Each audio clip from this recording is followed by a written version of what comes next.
آج یہ چونکہ امام حسین علیہ الصلوۃ والسلام سے متعلق ایک بڑا اہم کام ہے اور وقت کی ضرورت ہے، حسین سب کا اس ٹائٹل سے، اس عنوان سے، تو اس میں بھی اپنا حصہ دو وجوہات سے ڈالنا چاہوں گا۔ پہلی وجہ تو یہ کہ اس سے امام حسین علیہ الصلوۃ والسلام کی بارگاہ سے توجہات کی حصول کی ایک لالچ سمجھ لیں، ایک غرض سمجھ لیں، ایک حریص ہے انسان، جو کہ آپ کی توجہات سے ہٹ کر یا آپ کی توجہات کے علاوہ نہ علم کامل ہو سکتا ہے، نہ سمجھ لیں کہ شخصیت کامل ہو سکتی ہے، نہ تقویٰ، نہ روحانیت، کچھ بھی کامل نہیں ہو سکتا، چونکہ باب علم کے وارث ہیں آپ۔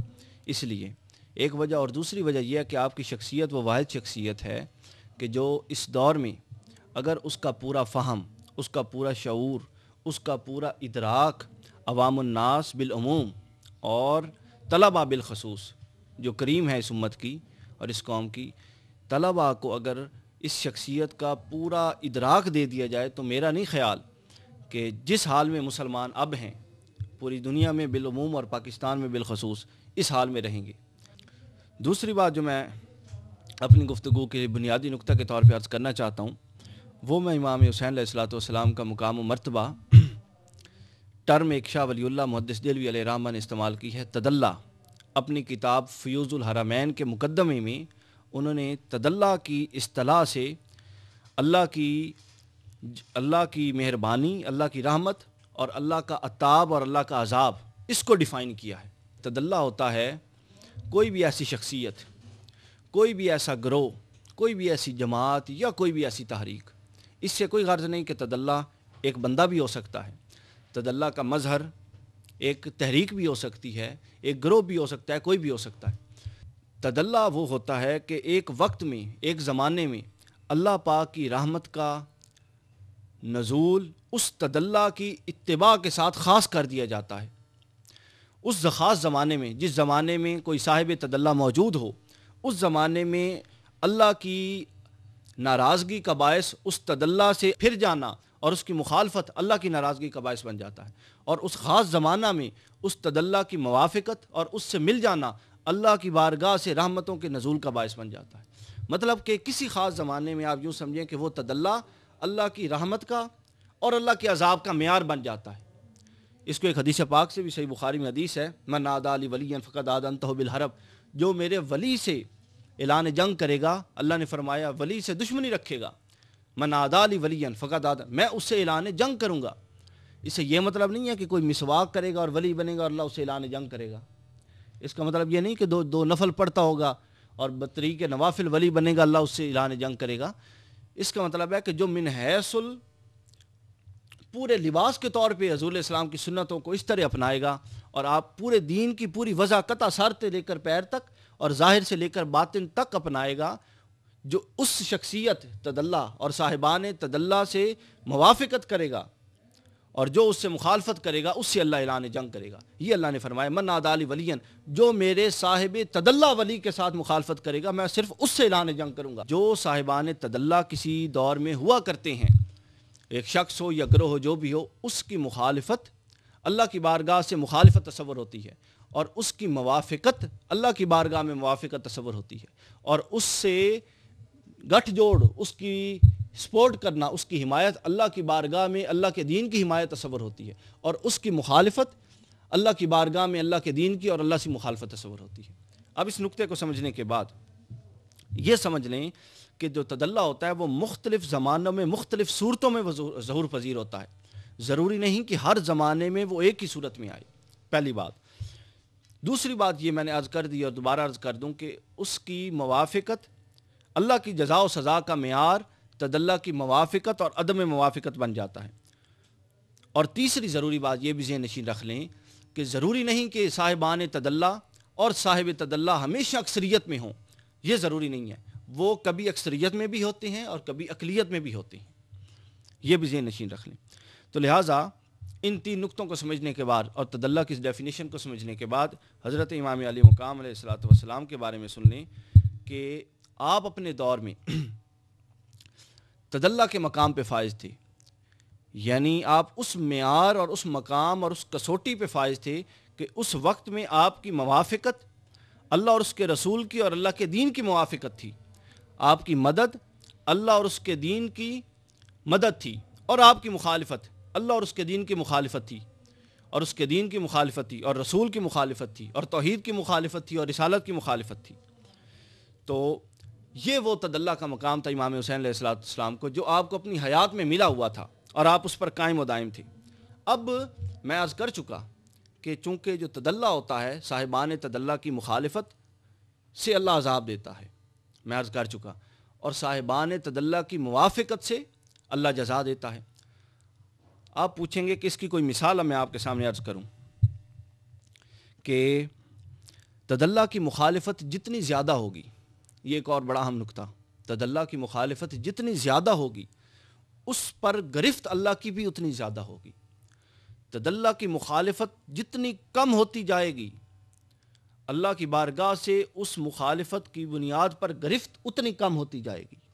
جتنی شدید مخالفت اتنی شدید گرفت، جتنی کم مخالفت اتنی کم گرفت۔ اس کی زبردست ایک میں آپ کو مثال پیش کرتا ہوں۔ لشکر اشکیا جو تھا یزید کا لشکر، میرے نزدیک، اور میں یہ بھی سمجھتا ہوں کہ ہر صاحب عقل اور سلیم الفطر شخص اس کو مانے گا، اگر غور، تدبر، تفکر اور تعمق کے ساتھ اس کو غور کرے، ٹھنڈے دل کے ساتھ سوچے، تو میرے خیال میں یہ رائے بڑی، میں نے تدبر کے ساتھ اس رائے کو وضع کیا ہے۔ جو لشکر اشکیا تھا یزید کا لشکر، میرے نزدیک اس میں 3 طرح کے لوگ تھے۔ 3 طرح کے لوگ جو امام حسین کے مخالف تھے، میں ان کی بات کر رہا ہوں۔ 3 طرح کے لوگ تھے۔ ایک گروہ وہ تھا جو قتل حسین پر راضی تھا، ظاہراً بھی اور قلباً بھی، کہ ہاں حسین کو قتل کرنا چاہیے۔ ایک گروہ وہ تھا، یہ اس تدلی کی مخالفت میں سخت تھا، ایک ایکسٹریم پہ تھا، یہ کہتا تھا کہ ہاں حسین کو قتل کرنا چاہیے، معاذ اللہ ہونا چاہیے امام حسین کو قتل۔ تو لہٰذا یہ جو گروہ تھا میرے نزدیک یہ کلیتاً اسلام سے خارج اور کفر پہ تھا، کافر تھا۔ جو اس بات پہ قلباً و باطناً راضی تھا کہ حسین کو قتل کرنا چاہیے، وہ اسلام سے خارج تھا، کافر تھا، مطلقاً کافر تھا۔ دوسرا وہ گروہ جو امام حسین علیہ السلام کے قتل پر تو راضی نہیں تھا، مگر اور یہ دل سے قلباً اس کا یہ یقین تھا کہ یہ سچا ہے، نواسے رسول ہے اور علی کا بیٹا ہے، اور یہ سچا ہے، دین کا کامل فہم رکھتا ہے، مگر وہ دنیا کی لالچ میں، جاؤ منصب کی لالچ میں ساتھ آئے ہوئے تھے اور قتل کرنے میں شامل تھے۔ یہ دوسرا گروہ تھا۔ اب ان کا چونکہ مخالفت پہلے گروہ کی نسبت کم ہو گئی، لہٰذا ان کا عذاب پہلے گروہ کی نسبت کم ہو گیا۔ اب یہ اس کفر سے تو نکل آئے، دائرہ اسلام میں رہے، مگر فاسق، گمراہ اور بے دین ہوئے۔ تیسرا گروہ جو نہ قتل حسین پہ راضی تھے، نہ دنیا کی مال و جاہ کی لالچ میں آئے ہوئے تھے، بلکہ ان کو مجبور کر کے، عزت کی مجبوری تھی، بعضوں کو جان و مال کی مجبوری تھی، چونکہ کوفہ میں حضرت علی کرم اللہ وجہ الکریم کا جب مرکز دارالخلافہ رہا تو آپ نے وہاں پہ بڑے محبین بھی تھے، تو ان کو یزید چونکہ حکمران بن گیا، اس نے ان کی بیٹیوں کی، ان کی خواتین کی عزت کا ڈر دے کر کچھ کو لایا، کچھ کو جان و مال کے لٹ جانے کا ڈر دے کر لایا۔ تو جو لوگ اس جان، مال اور عزت کے لٹ جانے کے ڈر کے، اس کے تحفظ کے لیے آئے تھے، وہ نہ کافر ہوئے نہ گمراہ، بلکہ انہوں نے راہ عزیمت کو چھوڑ کر راہ رخصت اپنایا۔ اگر وہ قربانی دے دیتے تو یہ بڑی اونچی بات تھی اور اونچا مرتبہ تھا، مگر انہوں نے اس عزیمت کی راہ کو چھوڑ کر رخصت کی راہ کو اپنایا، چونکہ شریعت میں بھی بھوک سے مر رہا ہو تو خنزیر بھی کھایا جا سکتا ہے، کوئی ایسی مجبوری آ جائے تو شراب کے بھی چند قطرے جائز ہو جاتی ہیں۔ شریعت میں رخصت کا اس کو رخصت کے نام سے فقہ میں استعمال کرتے ہیں اس ٹرم کو۔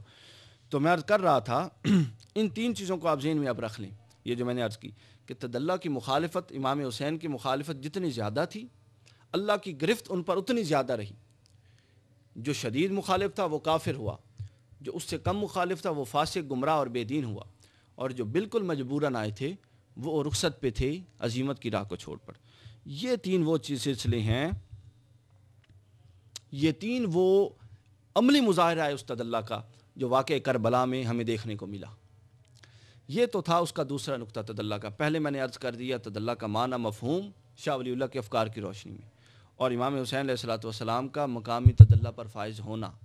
دوسرا میں نے واقعہ کربلا کی روشنی میں تدلی کا عملی مظاہرہ جو میرے نزدیک وہاں پہ وقوع پذیر ہوا، وہ میں نے آپ کے سامنے عرض کر دیا۔ اس کے بعد تیسری بات جو خلاصتاً بھی ہے اس ساری گفتگو کو سمرائز کرتے ہوئے، اور اہم بھی ہے، وہ یہ ہے کہ امام حسین کا عصر حاضر میں کیا ماڈل ہیں. چونکہ عام طور پہ جو تدلی کا تصور ڈسکس کیا جاتا ہے، اس کا کانسیپٹ، وہ ایک زمانہ کے لیے ہوتا ہے. ایک زمانہ میں ایک بندہ اللہ کی جزا و سزا، اللہ کی ناراضگی اور اللہ کی موافقت و عدم موافقت کا معیار رہتا ہے. مگر وہ زمانہ گیا، اگلا زمانہ آیا تو اس زمانے میں کوئی اور بن جاتا ہے. تو کیا اب سوال یہ ہے کہ کیا امام حسین اپنے زمانے میں تھے 61 ہجری اور پہلی صدی ہجری میں تھے، یا اب 14 صدیاں ہجری گزر چکی ہیں، 14 صدیاں، 15ویں صدی جا رہی ہے، تو کیا اس میں بھی امام حسین مقام تدلی پر اور کسی نہ کسی صورت میں آپ کی موافقت یا عدم موافقت، اللہ کی مخالفت یا موافقت بن سکتی ہے کہ یا نہیں بن سکتی؟ یہ اس سے اہم سوال جو اس دور میں بڑا اہم ہے، اور اس دور کے مطلب جو لوگ بغض اہل بیت میں حد سے بڑے ہوئے ہیں ان کے لیے یہ بڑی چیز ہے، اور جو طلباء ہیں ان کی تعلیم کے لیے یہ بڑا اہم نقطہ ہے. تو یہ ذہن نشین رکھ لیں کہ پھر آگے تدلی کی 2 قسمیں ہوتی ہیں. ایک ہوتی ہے عارضی اور ایک ہوتا ہے تدلی مستقل. عارضی سے مراد وہ ہے کہ جس کو ایک زمانے، ایک خاص وقت کے لیے وہ معیار ملتا ہے.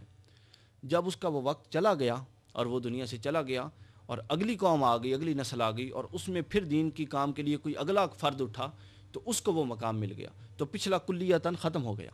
اس کو کہتے ہیں عارضی. اور ایک ہوتا ہے تدلی مستقل، کہ بعض شخصیتیں، ہر ایک نہیں، بہت چند معدودے، بہت کم لوگ ایسے بھی ہوا کرتے ہیں کہ اگر ان کو، کہ جن کی خدمات، جن کی تعلیمات اور جن کی شخصیت اللہ کی بارگاہ میں اتنی قبولیت پا جاتی ہے کہ ان کا زمانہ بے شک گزر گیا ہو، وہ ہمیشہ کے لیے ان کی عدم موافقت، ہمیشہ کے لیے اللہ کی بارگاہ کی مخالفت اور ان کی موافقت اللہ کی بارگاہ کی موافقت تصور کرتی ہے. اور ہمیشہ کے لیے وہ یہ مرتبہ پا جاتی ہے کہ کوئی ان کا ساتھ دے گا تو وہ اللہ کے دین کا ساتھ تصور ہوگا، اور کوئی ان کا مخالف ہوگا تو اللہ کے دین کی مخالفت تصور ہوگی. میرے نزدیک امام حسین علیہ السلام ان چند ایک شخصیات میں سر فہرست ہیں، آپ ان میں شامل ہیں. اب کوئی پوچھ سکتا ہے کہ وہ 14 صدیاں پرانی، 13.5 صدیاں پرانی بات، اور اب دین کے تقاضے، وقت کے تقاضے بدل چکے، تو اب امام حسین علیہ السلام، چلیں یہ مان لیا ان گفتگو سے اور ان دلائل سے یہ بات ثابت ہو گئی کہ آپ اب بھی اسی طرح مقام تدلی پر فائز ہیں کسی نہ کسی صورت میں، اور آپ کی عدم مخالفت اب بھی اللہ کی مخالفت تصور ہو سکتی ہے، عدم موافقت اب بھی مخالفت تصور ہو سکتی ہے. تو وہ کیسے ہو سکتی ہے؟ وہ یہ ہو سکتی ہے، اب آپ اس اثر پہ آ جائیں، اس زمانے پہ آ جائیں، اس زمانے کی ضروریات کو دیکھیں، اور ایک ہاتھ میں اس زمانے کی ضروریات کو رکھیں اور دوسرے ہاتھ میں امام حسین کی زندگی کو رکھیں، اور آپ دیکھیں کہ جو اس زمانے کی مسئلہ ہے، اس زمانے میں کوئی آپ کو درپیش ایک چیلنج ہے، اس کا جواب آپ کو امام حسین کی زندگی جو 1400 سال پہلے ظاہری تھی اس میں ملے گا. ایسی بے شمار چیزیں میں آپ کے سامنے پیش کر چکا. مثال کے طور پہ امام حسین کا فلسفہ دین کیا تھا؟ کیا امام حسین اپنے کمرے میں بیٹھ کر تسبیح، نماز، روزہ، حج، زکوٰۃ فقط یہ ادا کرنے پر اس کو فلسفہ، آپ کا فلسفہ دین یہ تھا؟ فقط اس کو ادا کرنے پر آپ اپنے دین کے پورے فرائض انجام دینے کو کافی سمجھتے تھے؟ نہیں سمجھتے تھے. آپ کا فلسفہ دین یہ نہیں تھا. اور آج بھی جو فلسفہ دین چل رہا ہے، میں اس کی بات نہیں کر رہا، وہ جوہلا مولویوں کا دیا ہوا اور جاہل ذاکروں کا دیا ہوا ہے. اصل جو فلسفہ دین جس کی اس وقت میں ضرورت ہے وہ وہی ہے جو حسین کا 1400 سال پہلے تھا، کہ محض تسبیح، محض روزہ، محض حج، محض زکوٰۃ، یہ انفرادی عمل ہیں. اور معاشرے کی جو اس وقت ضرورت ہے وہ ہے کہ اجتماعی سطح پر نکل کر دین کے نفاذ کی کوشش کی جائے، اس نظام کو چیلنج کیا جائے. ہمارے لوگ کیا کرتے ہیں جی؟ غیبت کے خلاف اعلان جنگ جاری ہے.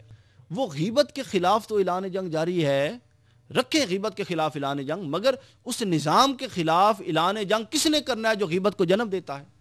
یہ کیسے بے وقوف لوگ ہیں؟ جھوٹ کے خلاف جناب اعلان جنگ جاری ہے. اس نظام کے خلاف اعلان جنگ کس نے کرنا ہے جو جھوٹ کو جنم دیتا ہے؟ سود کے خلاف اعلان جنگ جاری ہے. اس نظام کو کس نے ختم کرنا ہے جو سود کو جنم دیتا ہے؟